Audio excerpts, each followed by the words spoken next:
გამარჯობათ ყველას, ვისაც უყვარს თევზაობა, ყველა კაი ხალხს მოვესალმები. ბიჭებო, აი ესეთი რაღაცა არის, კაროჩე, ესეთი კავი დევს 8 ნომერი. აი ამ ჭიქებში, მახატა საღმართი Grand Fishing-ში იქნება. არმატიზატორი იქნება ბიჭებო, აი ესეთი. აი, ნახეთ, არომა, რო იცოდეთ უბრალოდ, თქვენც რა იყო შიგნი დანამატი და ასე შემდეგ. ყოველთვის ჩვენთან ძმაო, თუ რამე დანამატი იქნება, ასე შემდეგ იქნება.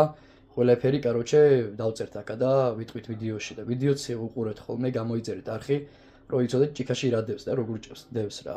აი ესეთი რაღაცა დევს, არის ორკავიანი, ანუ ორკავიანი ვიძახი ბოდიშით, არის ორი სილიკონიანი, შუაში გუბკა აქვს, წამოწოლილი სავით არის დაწოლილი, აი ესეთ გმორებაშიც არის, მიხვდით, აი ესე. ასე შემდეგ, რაც მუშაობს, ისე გაკეთებულია ყველაფერი ბიჭებო და გეცოდინებათ, ძმაო, შიგნით რა დევს და როგორ იდევს. აი შეხედეთ როგორ არის. გაკეთებული და აი ნახეთ, ხედავთ საიდან მიდის, როგორ მიდის და ასე შემდეგ რა. აბა, კაი თევზაობას გისურვებთ ძმებო და კაი თევზი და რა ვიცი,